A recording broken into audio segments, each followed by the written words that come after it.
Hey, welcome to the March 1st edition of the West Perth Council meeting. Before I call the meeting to order, I would ask that we have a moment of reflection.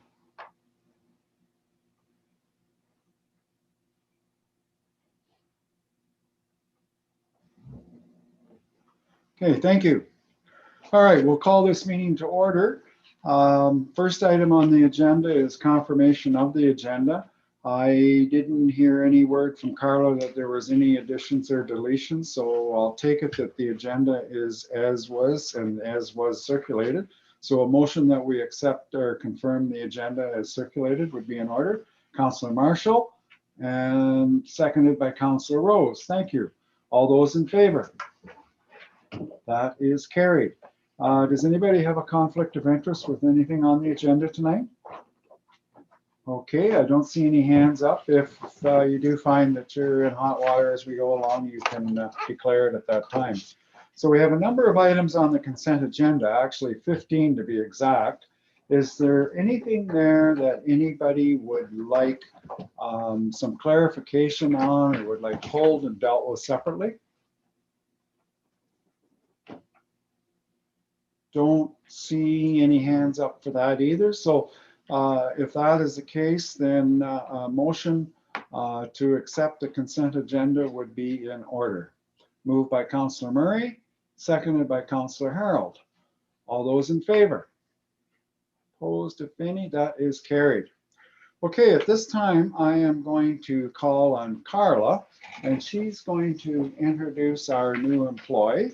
And because I get accused of throwing everybody under the bus, so I'm going to let staff introduce our new employee, and perhaps she can give us a little bit of background about her. So Carla, the floor is yours.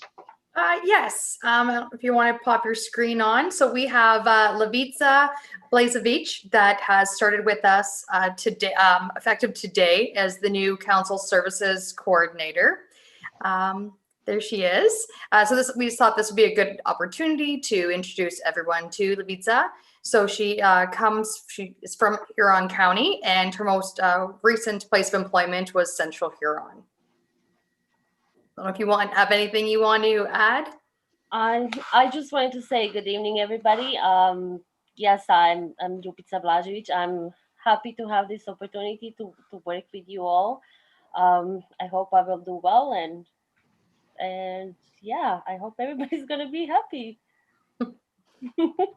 Very good. I'm sorry, my video is not cooperating with me, but she lives in Lonsborough, so that explains a little bit for the internet conductivity. Yeah, we won't say anymore, but there's definitely a need for broadband in the rural area, that's for sure, as we all know around here too. So anyways, thank you very much. And we look forward to working with you in the upcoming period. The first item then on our meeting tonight then is a delegation, and we do have Corey Bridges, and this is as a result of a question I think from the last meeting with regards to the information or the letter that the County of Perth had there. So I'm looking for, oh, there's Corey in the corner. So Corey, if you want to turn your video on. Thanks, Warden. Well, I'm in Listowel right now, so I'm going to just speak to over the phone. My son is actually having baseball practice. Actually, oh, baseball practice. Yeah, indoors, but it is baseball practice. So I'm just going to do a high-level speak to the letter that I had sent to Premier Ford, and it relates to basically just the delay in assessment. Our assessment values that are on the roll right now are based on 2016 values. And what had happened between 2012 to 2016 was a significant change in the farmland assessment tax. And what we've seen was actually a percentage change from about 21% of the burden was being paid by farmland and it raised over those 4 years to about 29%. So when they delayed assessment back in 2020, I'm considering it's disproportionate with the values of housing today.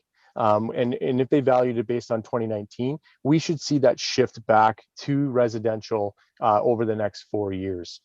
So with a delay in assessment, the burden in itself still resides on farmland, the additional burden. We do have tools to do so with our tax policy, but the problem is that ratio for residential is stuck at a ratio of 1, and we can only adjust commercial, industrial, and farmland rates. So, and the whole standpoint of property taxes is that we use current value assessment.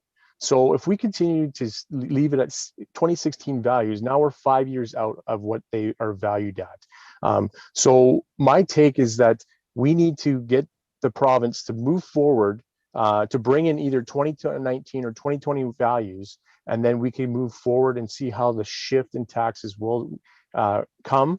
But we can't do it until the province gives the go ahead.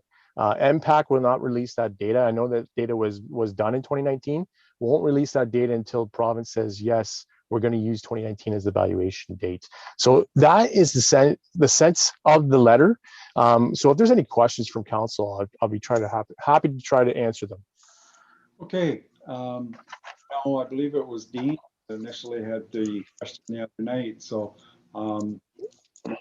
if that fully answers your concern, or if anybody else has a question, just put your hand up so that I can see here. Dean, go ahead.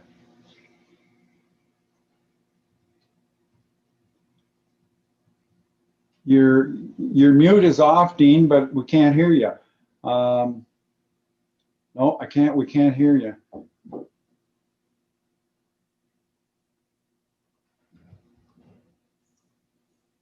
Maybe, I don't know, like I wonder if you click your mute off and on a couple times, try that and see if that works.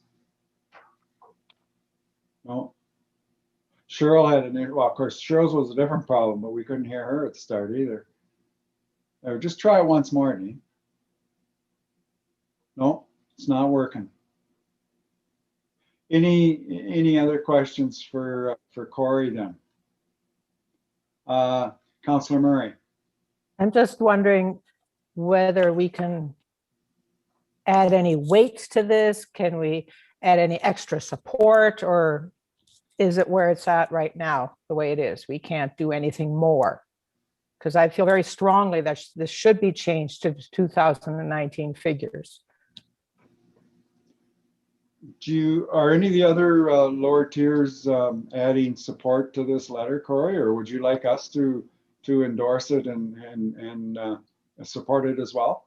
We are currently receiving support from other urban rural mixed communities, the ones that have the rural communities that are part of it. They are providing support, just supporting this letter as it goes to the Premier. And also, it's not just the Premier, it was sent to the Minister of Finance, the Minister of Municipal Affairs and Housing, the Minister of Agriculture, etc., and all Ontario municipalities.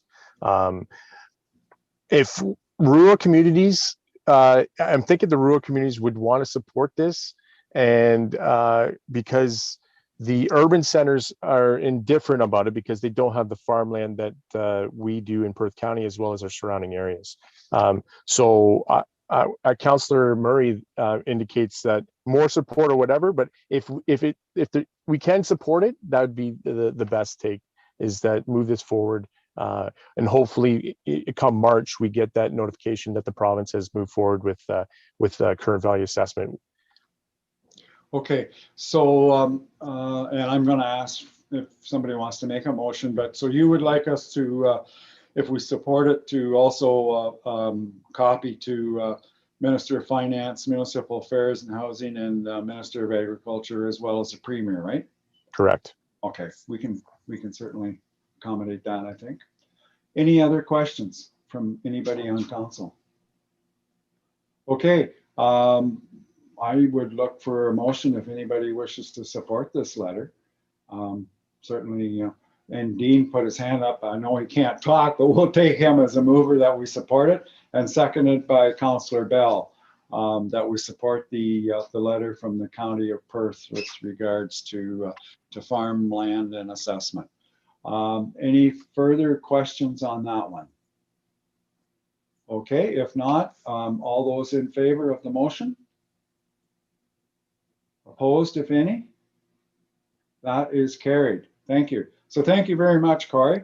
Appreciate you coming on and explaining the impact and the full theory of the letter. No worries. Thank you very much. Okay, good. Thanks, Corey. Yeah, but Okay, the next item on the agenda is a quarter revision for the Hoff drain. Just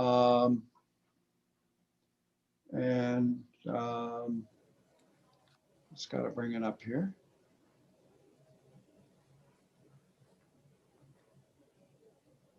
What do I have here, Carla? You're gonna have to help me out here. We just have a, If you want to adjourn, Walter, then I Oh, could okay. take the chair for the Yes. quarter revision, Okay. if that's all okay. right. Or No, that's fine. So we adjourned this part of the council meeting and at 7:12, and Nicholas, the floor is yours.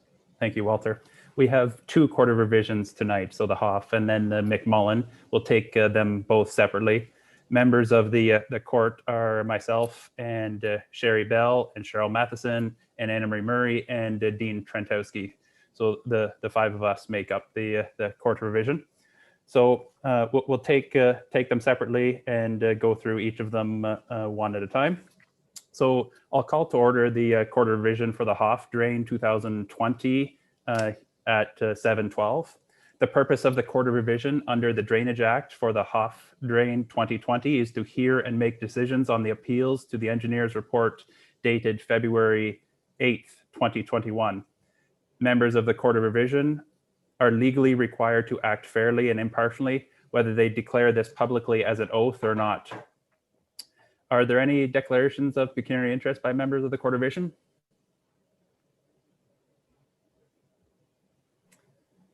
All right, so the first thing we have to do is, could we approve the minutes from our previous meeting? So a resolution that the minutes of the January 18th, the 2021 meeting of the Court of Revision be adopted. Could I have a mover and a seconder? Anna Marie? Cheryl? All those in favor? Those minutes are approved. Thank you. I'd like to first call on our clerk, Carla Preston, to inquire if there are any written objections or comments that were received. Yes, and I also live in rural Ontario, so everyone please be patient with my internet. It's very slow tonight. The notice of the meeting, along with a copy of the provisional bylaw 7/2021, was given by mail on February 8th, 2021 to all landowners assessed. The letter advised that any owner may appeal the owner's assessment to the Court of Revision by notice given to the clerk by February 19th, 2021.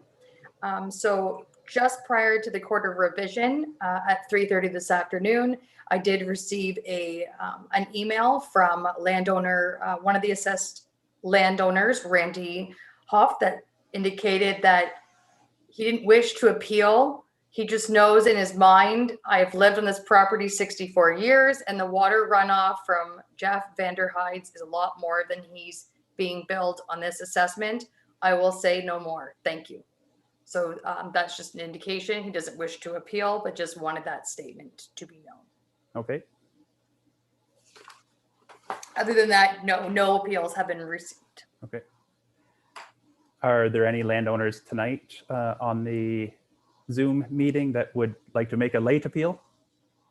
We have none on the Zoom call, but we do Okay. have the engineer Curtis McIntyre, if Okay. there's any questions. Okay. All right. Then do any members of the Court of Revision have any questions?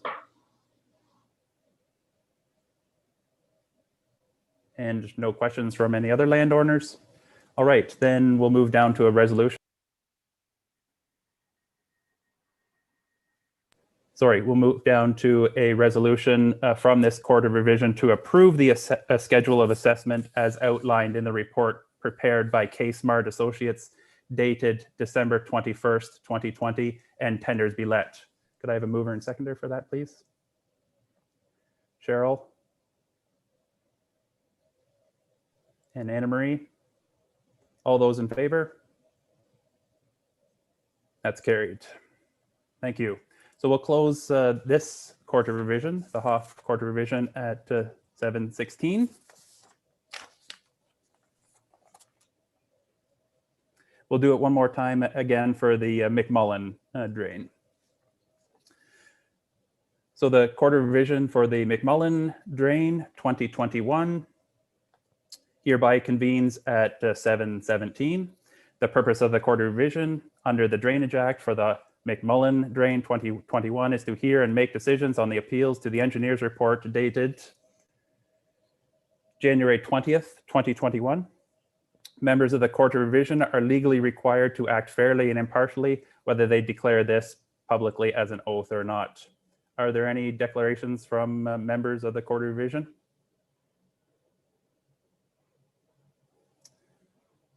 All right, I'd like to call on our clerk, Carla Preston, to inquire if there are any written comments or objections that had been received.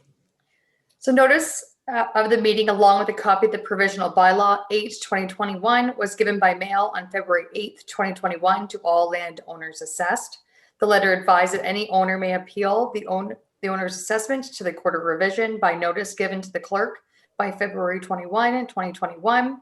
So correspondence was received and included on the agenda, and that was from Grace Farms Limited, as well as we did receive comments from landowner assessed Dennis Elliott. He is on the screen and is available, but no appeals have been submitted at this time prior to the Court of Revision.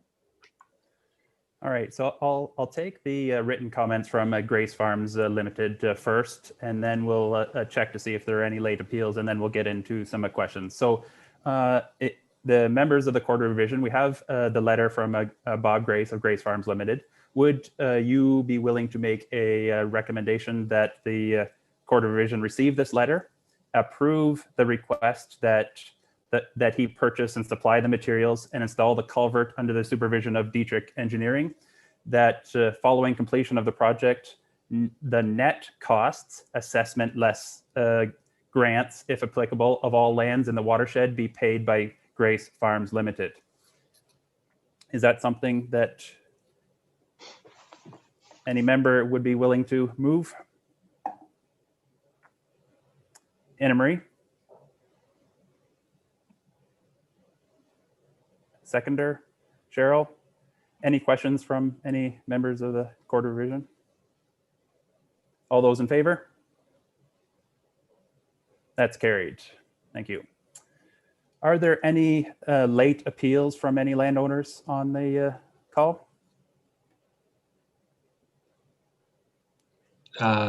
It's Dennis Elliott here. Sure. I'm not really appealing it. I'm happy that that Mayor McKenzie and Clerk Carla Preston took my calls, numerous calls and emails, and there's a group of us that were very upset that this was being pushed through. We're not opposed to the culvert going in on Grace's farm. It's just we didn't want to be assessed any of the work being done.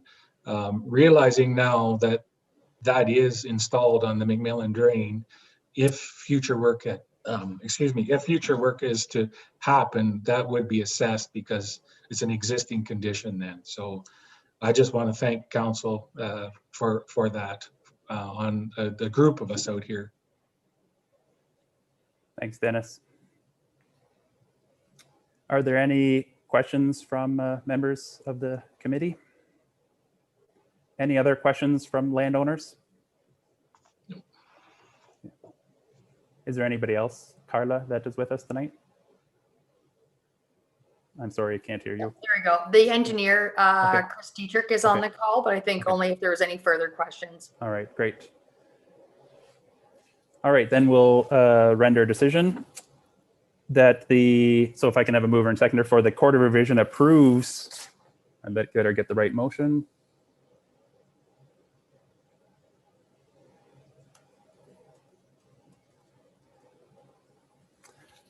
Carla?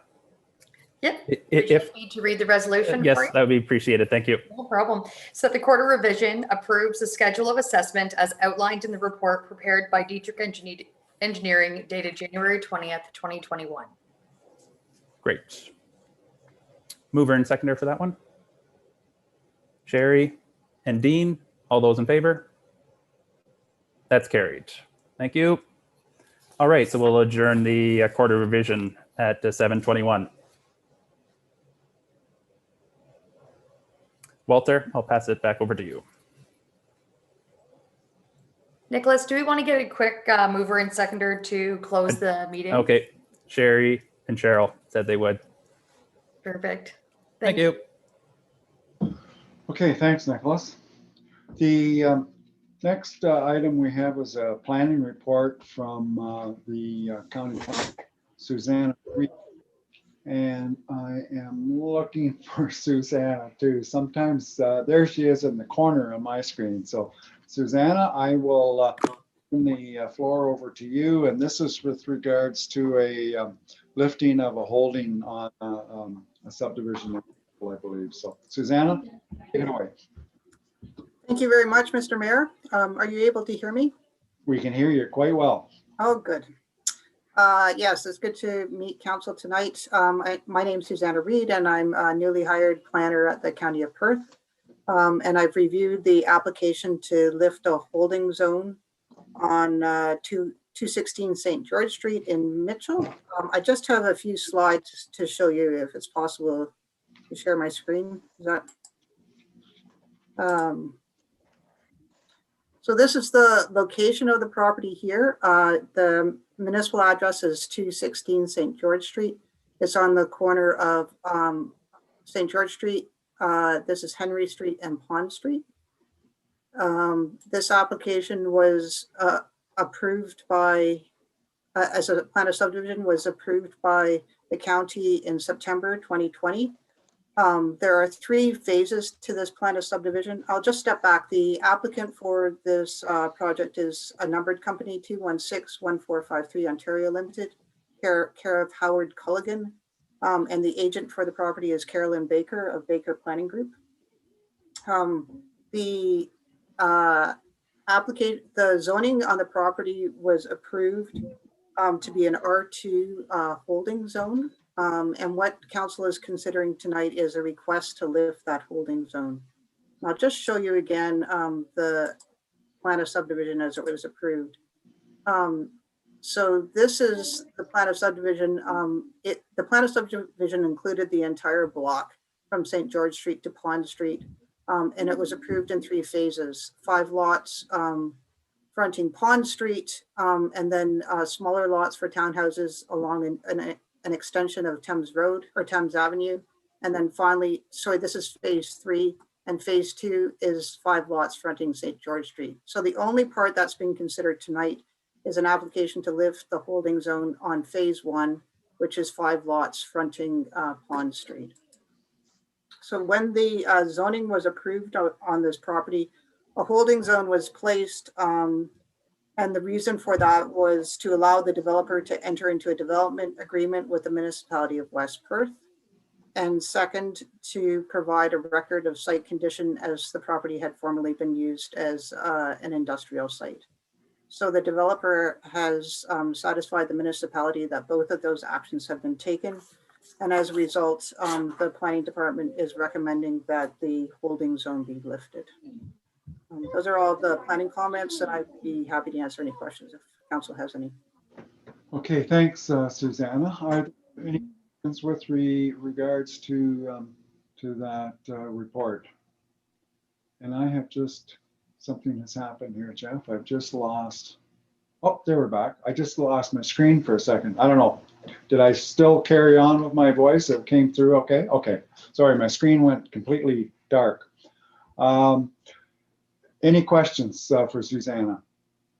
Okay, if there are no questions, the recommendation is that West Perth approve the request to lift the holding zone affecting the lands described as part of Park Lot 4, Registered Plan 331, Parts 1, 2, and 3 on Reference Plan 44R 3348, Phase 1 of Plan of Subdivision File Number 2004, which is 216 St. George Street, Mitchell.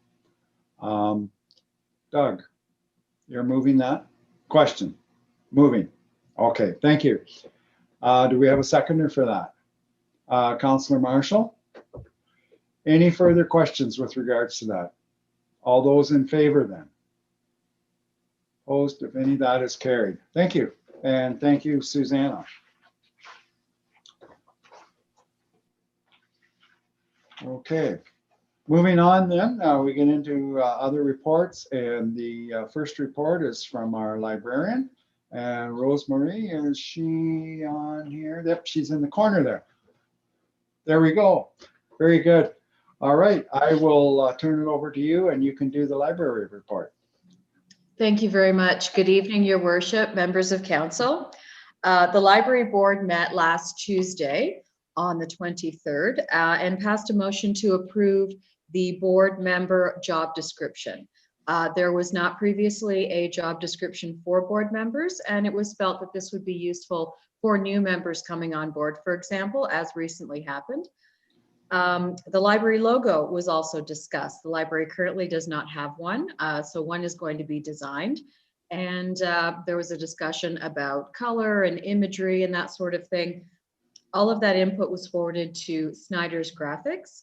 They will be designing the logo for us, and they in fact designed the logo for the municipality.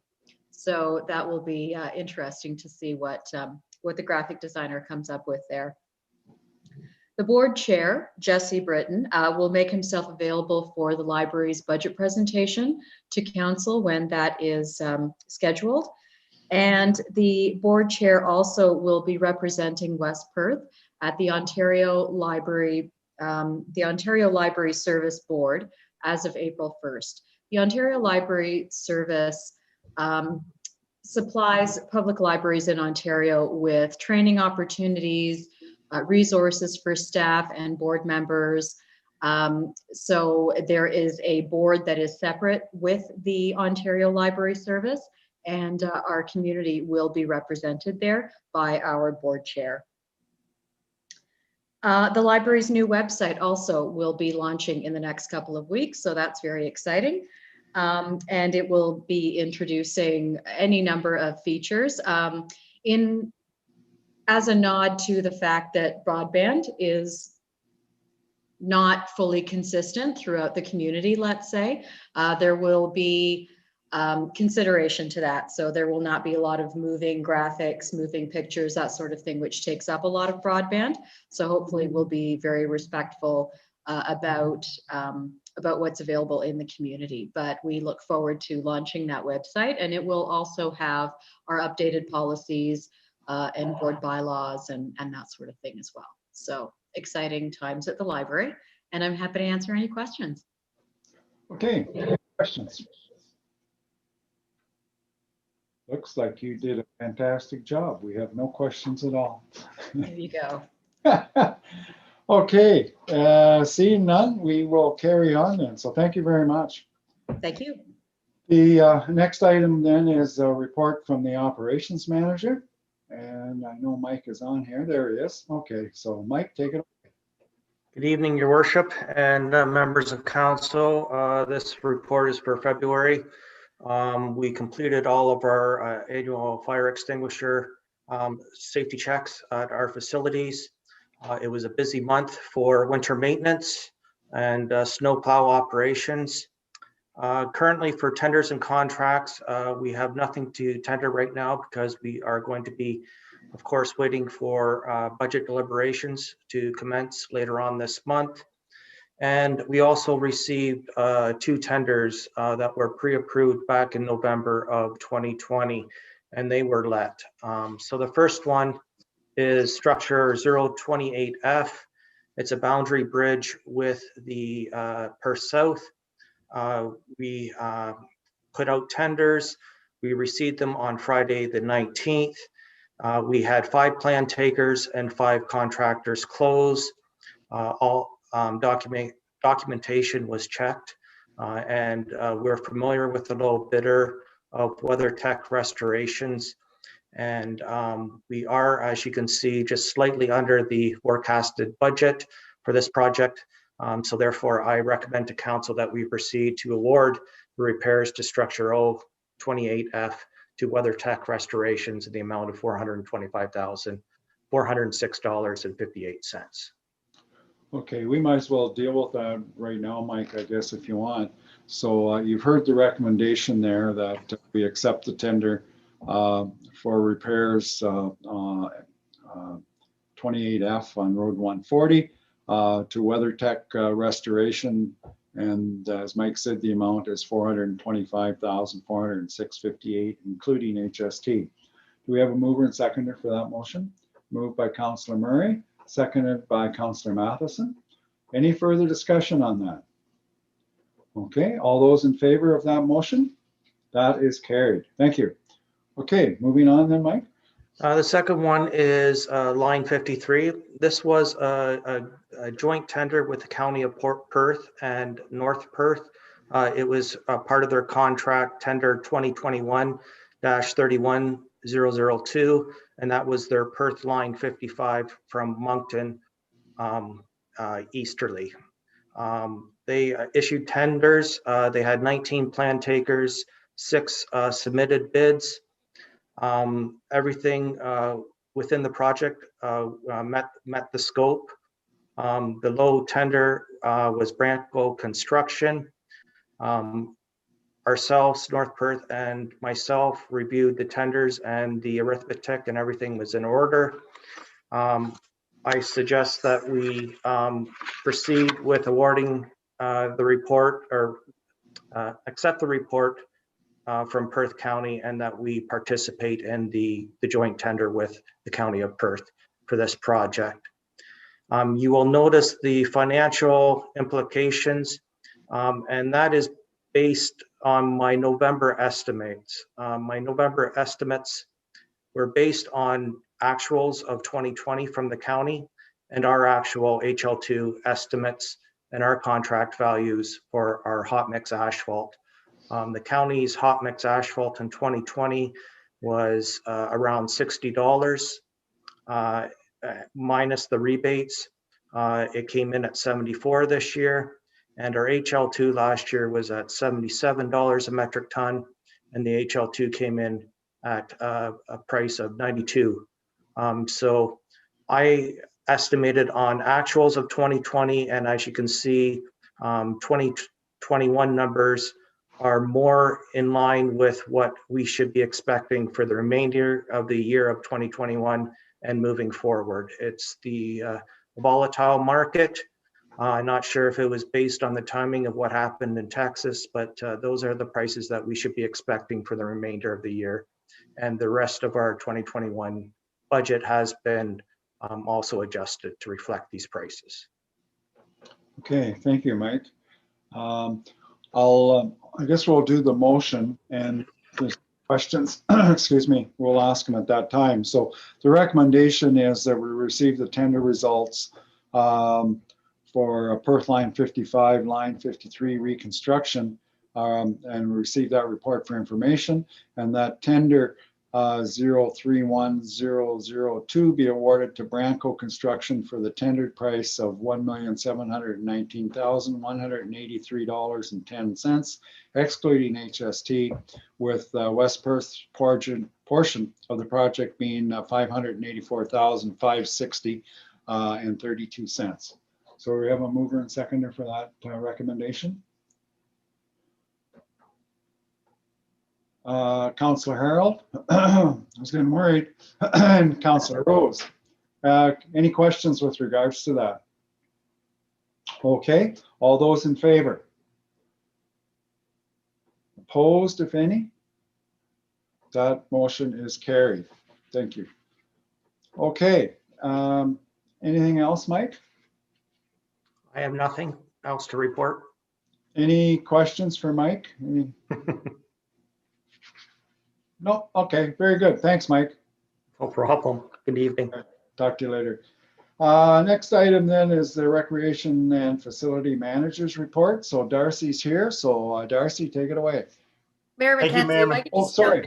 if I can just jump in. I have a request. Can we take a 5-minute recess so that we can try to get Councillor Trentowski's mic to work? Sure, certainly. Option? Yep, no, we'll take a 5-minute recess. It's 7:35, so we'll come back here.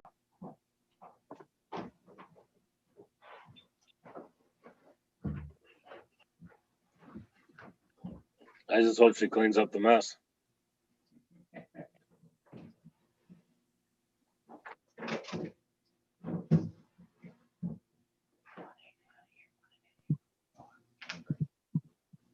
Sir, you should be good to go. Okay, we're back after a little bit of a recess here. We got everybody's computer working now.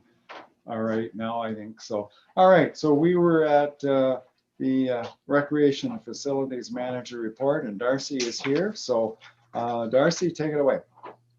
Thank you, Mayor McKenzie and Council. My first report is the activity report. Went through some of the high-level tasks staff have completed to date, ones that we're working on over the next couple weeks, and then some in the next couple months. So, and then as well as we went through the facility rentals and what's new in the recreation. So I'll take any questions if anyone's got any. Okay, questions for Darcy on that report? Any questions at all? Okay, don't see any, Darcy, so carry on. I believe the next one is the dry ice pad programming. So this is, I guess to highlight a couple of them is our partnership with Live Well for Life. I think it was pretty much a no-brainer. They can do some youth programming. They got the staff. They got the training that we don't have right now. So we were able to partner with them and make a plan on what we could do with the dry ice programming if council would like to do it. We're hoping to start March 8th. We hope that'll give a week to get some registrations and stuff and then start on Monday. And we just kind of laid out in the document there what we're looking for. So I'll take any questions. All right, questions for Darcy with regards to the dry ice looking at implementing.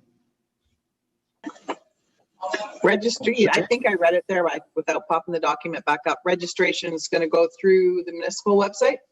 Yeah. Starting, yeah. I've had a bunch of people asking already, starting when? If it passes tonight, it'll start tomorrow. We'll get it up and on. It'll be live through there. Okay. Yeah. Any other questions? Okay, if there aren't any further questions, recommendation is that West Perth Council receives the report from Darcy Cook, Recreation Facilities Manager, re the dry ice pad programming, and the West Perth Council authorize staff to create a partnership agreement with Live Well for Life to create dry ice pad programming beginning March the 8th, 2021. Do we have a mover and seconder for that? Moved by Councillor Bell, seconded by Councillor Matheson. Any further discussion on that? Okay, seeing none, all those in favor? Opposed, if any?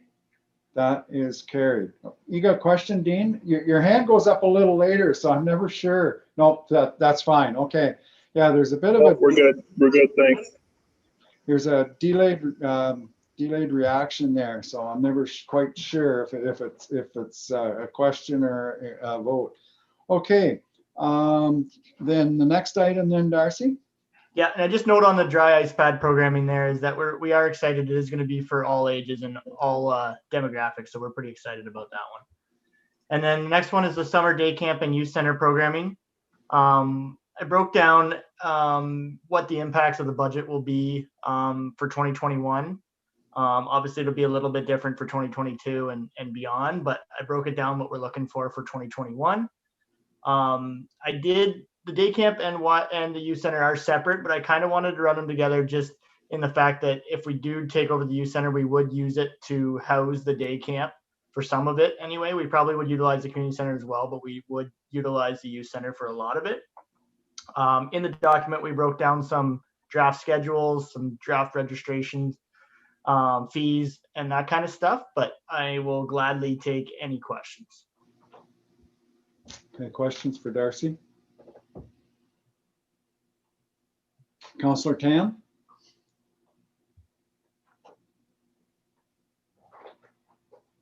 There we go. My question, Darcy, was on the rent of the youth center.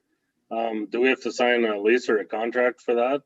Yeah, there is a lease agreement. I did get a copy of what the YMCA had in the past, and it was a 1-year lease agreement that was signed every year for that amount. Okay, thank you. I have a question. I have a question just with staffing. I see with the day camp part, you kind of have just one paid staff, and the rest you're hoping for volunteer. I think, am I reading it right? One paid staff per 5 to 8, depending on the ratio and depending on the ages. But I would really hope that we could get enough to run 2 full-time staff as well as a part-time standby staff that we could call in if needed. Okay. Yeah, with the registration, it's going to be a little bit touchy, but I'm hoping to get enough that we can normally run 2 full-time staff together. And then Okay. Abby will also cover plus a standby staff if we need it. And then we're hoping for volunteers. Is there a backup plan if we don't get any volunteers, which seems to be a total community issue these days? Yeah, volunteers.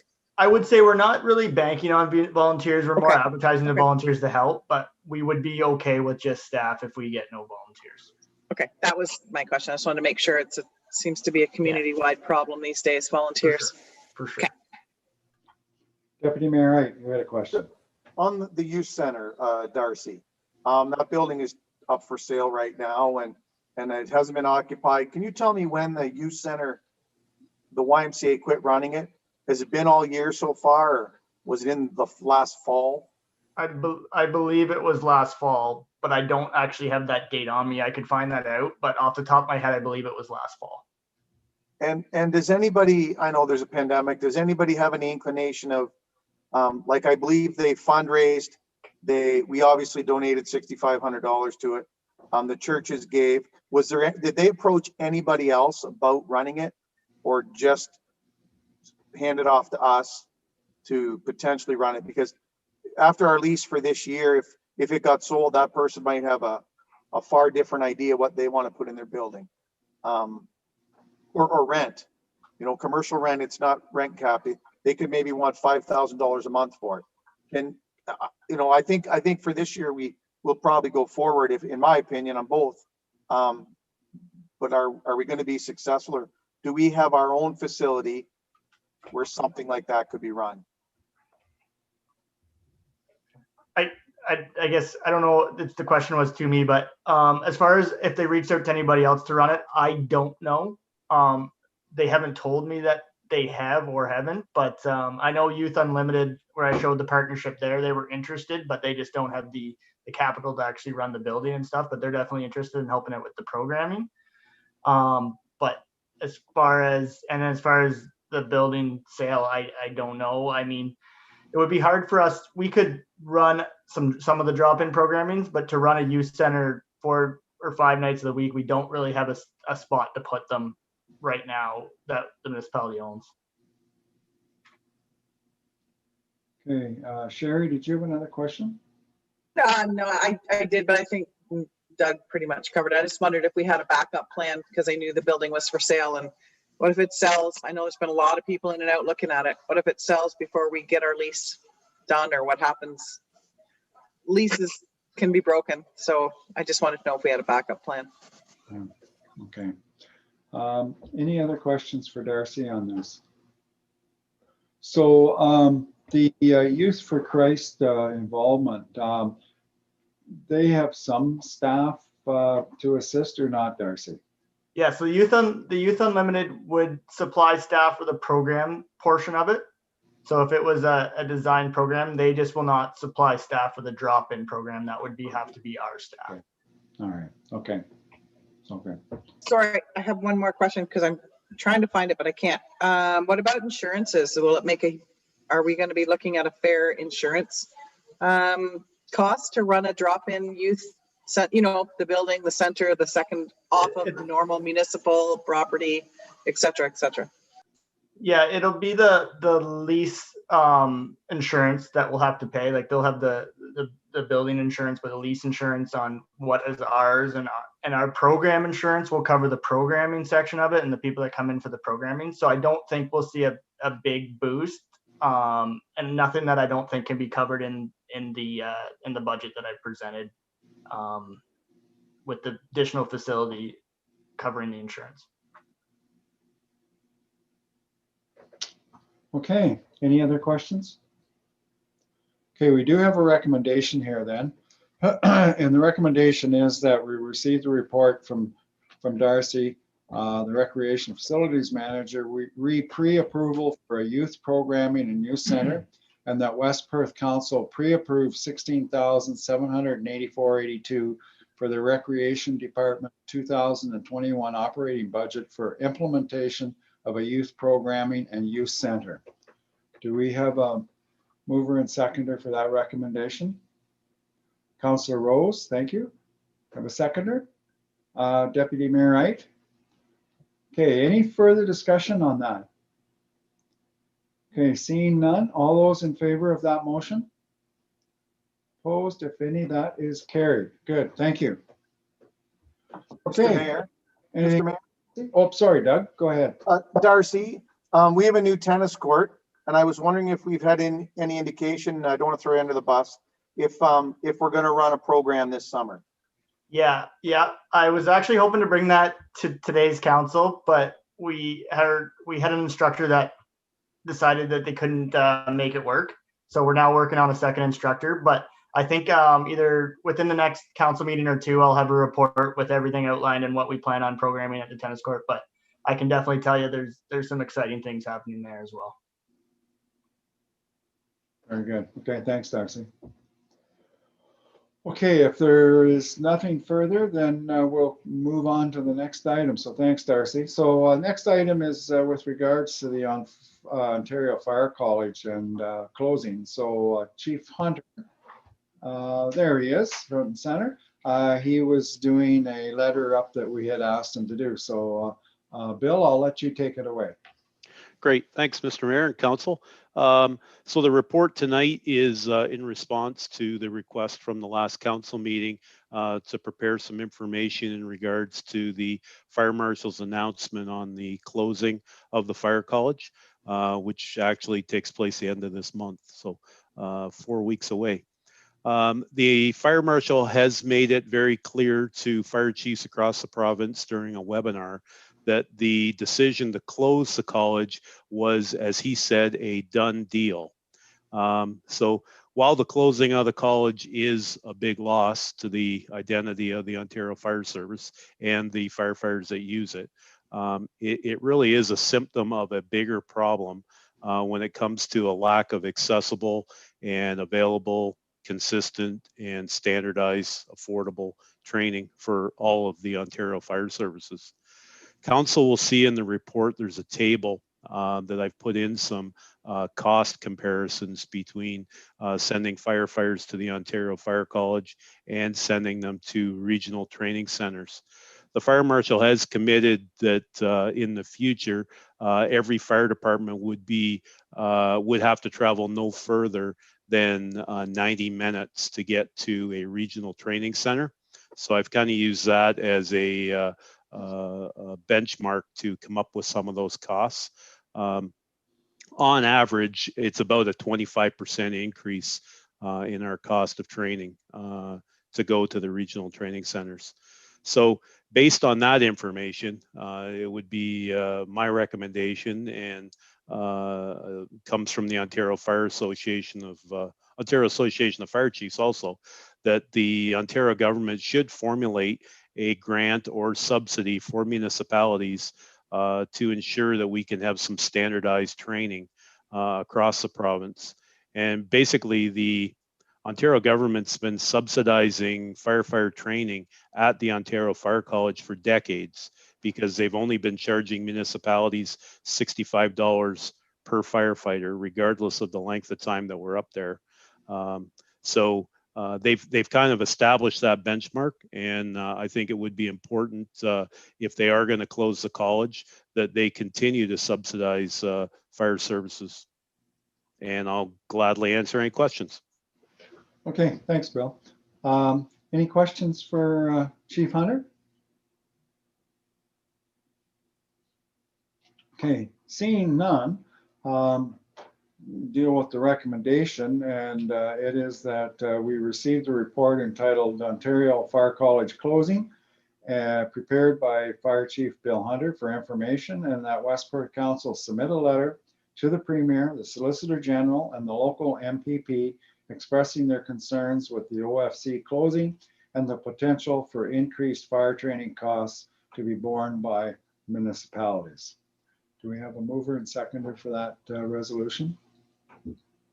Councillor Trinkowski and Councillor Bell.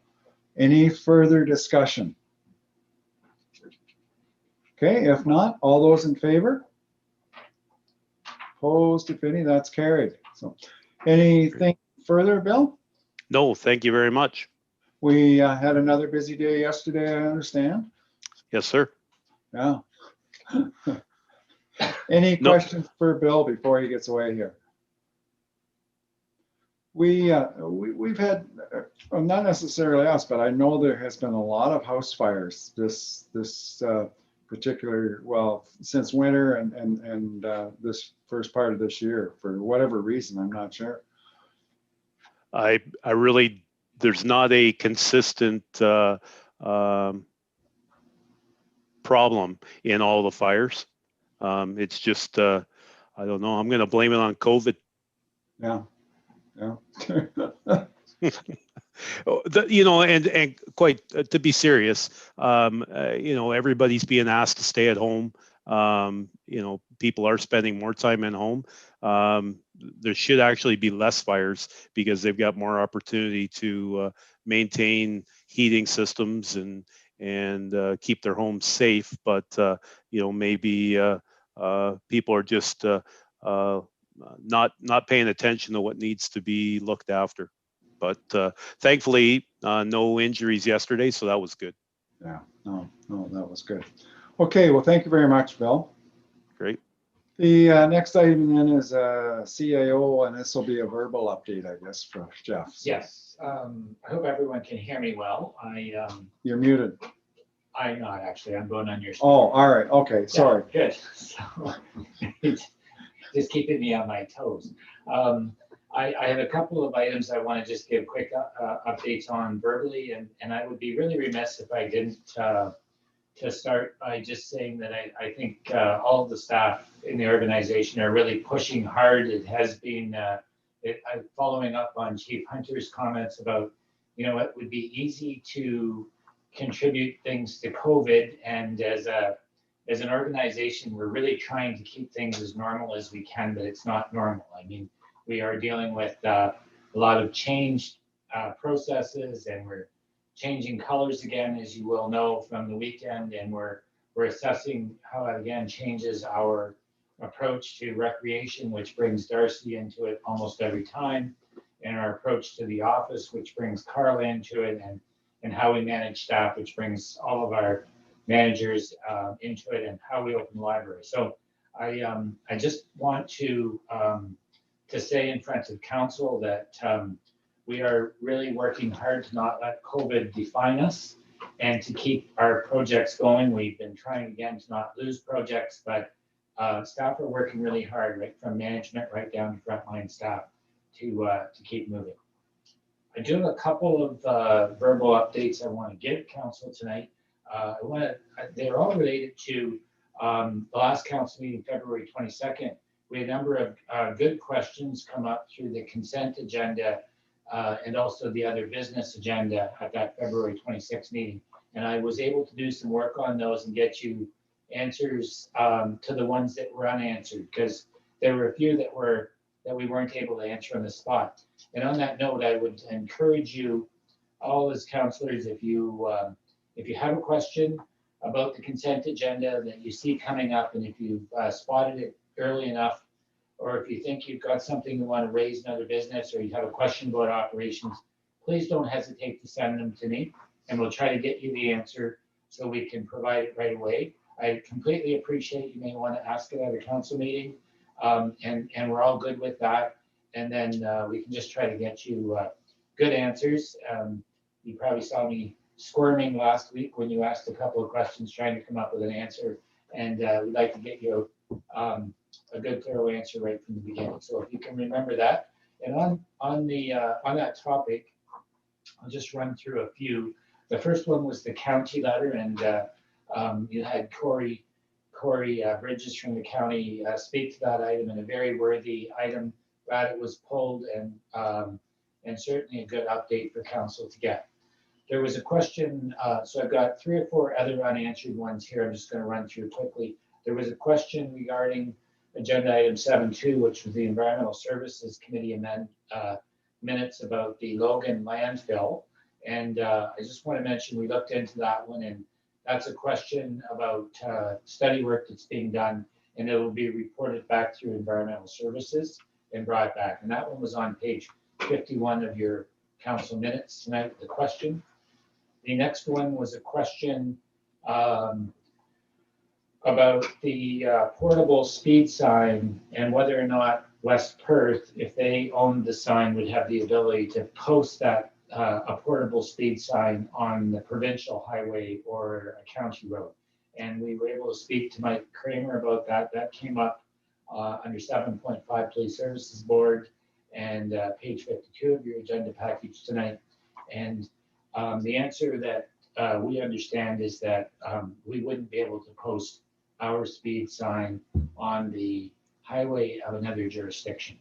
So certainly the province is very strict about those matters, and the county is as well, and it's really a jurisdictional matter. And I had answered along that effect, but I want to confirm that we got that answer. The third question I want to highlight that we were unable to answer was a question, or definitively answer, was a question about the fire siren. And I do want to just report that we checked back through the minutes and were able to confirm that this matter came to council on September 17th, 2018. And the resolution of council was that staff be directed to obtain public input on the proposed reinstatement of the fire siren prior to proceeding. And that reinstatement of the fire siren would only be pursued if the municipality pursues the new fire station. So, of course, one part of that's done, but the salient part of public input has not been obtained. And Chief Hunter and I have had a chance to speak about that, and they'll be considering how, with the clerk, how we might get that public input and come back to a future council meeting with a recommendation. 2 more. One was a question about, or a reference to move that affordable housing letter correspondence, and I'll work on that through my office. I don't have an update to give you on that tonight. And finally, and this did not come up in on the February 22nd meeting, but I want to report back to council on our progress with preparing budget and our plan for moving ahead. So Terry Rao has been working on a number of inline tasks that we require to be completed in order for us to put numbers together in detail. And Terry's on the screen, and thank you, Terry. And if council has any questions about progress that are appropriate to ask, you can ask questions you want, but this is council. If council has any questions, Terry, but just on the basis of our review of where we're at with 2019 closing and finalizing that for the audit, and 2020 year end, which we've got mostly in, Terry has met with, I believe, all of the managers last week, and we've been through our individual departments.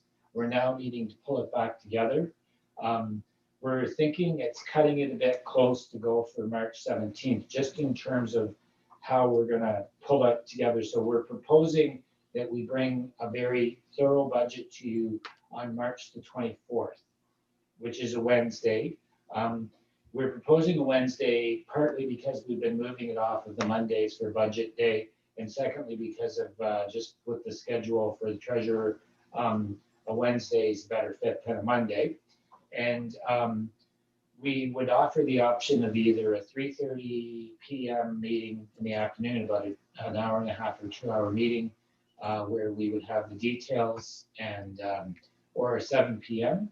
And we would propose that we would have your packages available for you, anticipating the Friday before. At least, yeah. Deliver those packages, and you would have it. And we know that there's going to be a pretty detailed package, and there might be some questions that you would like to ask before we even get to the meeting, but we'll give you an extra few days to review the budget package. So really, I had a chance to briefly mention this to the mayor before the meeting tonight, and the mayor usually sets the meetings, but I think we decided that we would bring it up before council and just see that we know we've got some councilors that work schedules may be a problem. Our meetings are normally 7 p.m. So if we could do it at 3:30, that would be a bonus. But I think 7 p.m. is definitely the default. If there's any problems at all with 3:30 p.m. Okay, open for consensus and discussion here with regards to a timing for a budget meeting. So, and I do realize that some of our council members work. So, what preference? You want to meet in the afternoon, or would you like to meet at 7 o'clock at night, as we do with the normal council meeting? Doug, you had your hand up. On the 24th would be our normal 2-week building committee meeting at 3:30 till 5. Just wanted to throw that out there because we haven't scheduled for every 2 weeks. So it would suit me to do it at supper, after supper. It's up to everybody else. I do work. Not that hard. Anybody else? Cheryl? Yeah, that afternoon that's not going to work for me. I'd prefer the 7 o'clock time. Okay. Anybody else with a comment? Oh, Mike, sorry, I didn't see your hand up. Go ahead. Prefer 7 as well, 6 or 7, but 3:30 is a bit too soon for me. Yeah. Okay. Steve? 7. Okay, I think looks like 7 will for pretty well everybody. So we'll set that up for 7 o'clock on the 24th and go from there. So Terry, do you have anything further to add?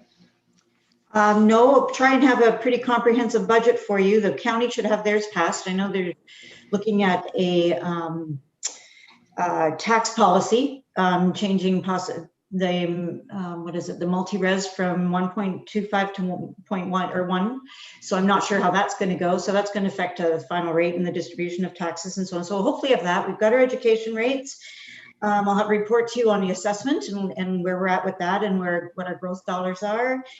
We'll have a loan long-term debt schedule I'm going to show you with anticipated long-term debt for the bridge and the fire hall that we were looking at last year.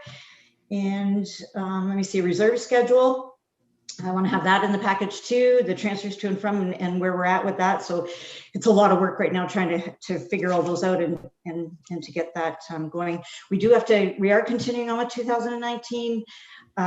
There's a lot of journal entries have been done. There's a lot of analysis going on. Monique's been doing a wonderful job. Lori's been helping. We've had a lot of help with that. I did get another letter today, the FIR, they're wondering where it is, the ministry. So that's kind of on the radar too. We have to, as soon as budget gets kind of a little more organized here, we'll have to go on to that. Yeah, 2020, we're working away with that and trying to close that off. Of course, a lot of it does depend on some of the 19 numbers and the 19 year end and so on. So I'm hoping when I'm back in the office, I'm only in the office 3 days a week. So I'm hoping I can talk to the auditor tomorrow. I know Monique had some correspondence with him, so we can get some financial statements presented to council for 2019, so we can move forward. Let me see. Yeah, it's been really busy. There's a lot of grant reporting going on, grant applications. It's just a lot. So, and I really appreciate all the managers. They have been amazing to work with and helping me with these budgets. So it'll be a line by line, but I'm hoping that it's going to be very easy to read for everyone. But I will review that with you at the time. We can maybe review one in the outline of what it looks like. And please, if you have any questions when you get your binders, just shoot them off to me and to Jeff also, so that we can be prepared for even like some of the basic questions, like maybe on understanding what is in there, understanding the format and so on. Okay, so it might help, and then I can be prepared to answer that because maybe others might have that same question. Okay. Okay. Any questions for Terry? Okay, don't see any. I do want to let you know that we do appreciate what you're doing. We really appreciate you stepping in here and helping us out. So it is greatly appreciated. Oh, thank you. Yeah, thank you, everyone. You've been very patient, but it's a big learning. And just to leave that point, I would just like to say, Terry says she only works 3 days a week, and 3 days a week that she's in the office, but she's been hammering on things in a lot of evenings just to try to get, it is certainly a full-time position, and with her other commitments, she's been managing to give us roughly full-time hours and time. So I'm still going to retire again, hopefully. So in any event, we're working hard to try to get this to council, and I know that there's a little anxiety about it being a bit delayed. It's going to end up, we anticipate that it'll be a very thorough and very clear budget. We have been working hard to put very detailed notes in. The explanatory notes I thought worked fantastic last year, and we will continue with that explanatory notes kind of detail, but we just got to make sure that we've got it all accurate before we present it. So that's why we're taking that extra time. Okay, very good. Thank you. Thanks, Terry. All right, moving on then. We have a couple bylaws here that we need to deal with, and the first one is zoning bylaw 244, and it's a bylaw to amend bylaw 100 1998, zoning bylaw for property described as part of Park Lot 4, Registered Plan 339, which is the subdivision that we talked about earlier this evening, the Culligan property. The other one is bylaw 17, being a bylaw to appoint deputy division registrar and deputy issuers of marriage licenses. And this goes along with the introduction of our newest employee tonight. So I would entertain a motion, and I'll read the recommendation here, is that Council of Municipality of West Perth gives first, second, and third and final reading to zoning bylaw 244, 17, this first day of March 2021, and the mayor and clerk are hereby directed to sign and affix the corporate seal. Do we have a mover and a seconder for that? Councillor Murray and Councillor Matheson. Any questions on those bylaws? Okay, seeing none. All those in favor? Opposed, if any? Okay, that is carried. All right, moving on then. Announcements are there. It talks about the next council meeting on the 15th, and we've just discussed a budget meeting on the 24th, and then a couple meetings in April as well. I don't believe there's any notices of motion, not that I heard of anyways. Any other business at this time? Councillor Harold. Yes, thank you. I have a question. I would like to direct it towards Councillor Vink, our representative with Earth Power. You may know the answer to this tonight, Nicholas, but if you do not, sometime in the future, could you report to us what Earth Power feels they will require for infrastructure with the increased sales or anticipated increased sales of electric vehicles that people will be charging likely at their homes in the evenings? Do we have the lines to handle that kind of thing? I guess that's, where I'm coming from on this. I do, and I'd say the jury's probably out still yet. I've reported in the past that during peak load in Mitchell, we're often right at the max coming, the two feeds that are coming into Mitchell, and Earth is working on a plan for supporting that here in Mitchell to make that happen with West Perth staff. But in terms of the general, can the grid handle if 70% of the next time you buy a car, you buy an electric vehicle car? I'm not sure that anybody has the answer to that one yet, but I can dig up Earth's position on that, bring it up at the board. I know our staff have been looking and working on stuff like that. So yes, I can report back on that. Yeah, thanks. I'm sure they have been looking into it. I was just wondered if you could get something for us. That'd be great. Thank you. Sure. Thanks, Steve, and Nicholas too. And I understand, Steve, you can maybe correct me here, but that was a topic at Good Roads Convention, well, virtual convention. Yeah, almost every speaker, whether they were supposed to be speaking on electric or autonomous vehicles or not, everybody had that built into their session.